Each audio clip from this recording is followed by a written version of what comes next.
So Schneider family, can you tell us how long you've been members at NorthPark?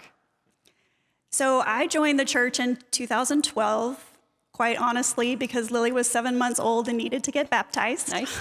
And then Nicholas was born 2.5 months early. He was my preemie baby. And the church, I just remember how the church really rallied around us. And a small group even came to my hospital room and sang Silent Night on Christmas Eve. Bonnie Cavan was there.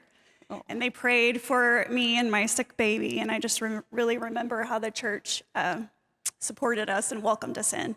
And then the kids and I continued to attend. And then I met this special guy and invited him to come to church with us, which he did. And he joined about a year ago, all on his own, I promise. All on his own. All on his own. And then something happened in this sanctuary, maybe in July? In July, we were married here.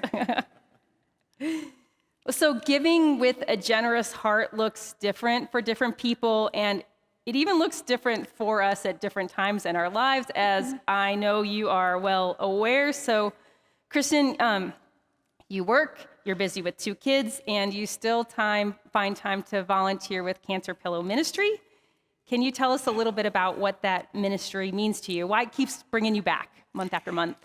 So what first drew me in were all the lovely ladies who devoted so many years to this ministry, and they were so passionate about the joy it brought to those who are suffering. For me personally, I remember when Nicholas was in the hospital, and there was another church who sewed preemie cloths to put in his hospital crib, and just a small token of comfort like that can just bring you hope, knowing that there's a whole church full of people who are praying for you and thinking about you while you're in pain. We get to read so many thank you cards and letters from people who are so supportive and so lovely about what the pillow can mean to them. It just really touches my heart. Sweet Judy Evans promises she's going to teach me how to sew, and I just nod and say sure, and then I run away and stuff the pillows instead. So I actually cannot sew, but I still help.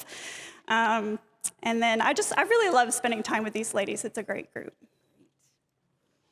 I said in the sermon that a generous heart involves the whole of our life, and you've definitely talked to us about you sharing your time and talent.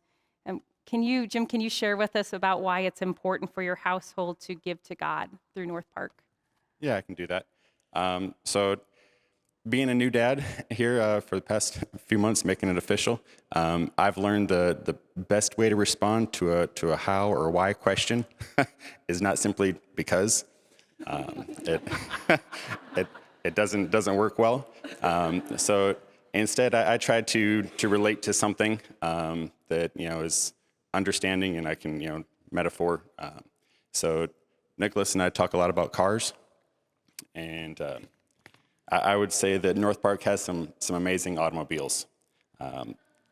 In the garage, there's cars like the reverse food truck, the Lamborghini, the soul food greenhouse, the Ferrari, Casa de Vida, Porsche, the annual mission trip. Bugatti. These cars are awesome, amazing, powerful vehicles, but they need 2 things in order to operate.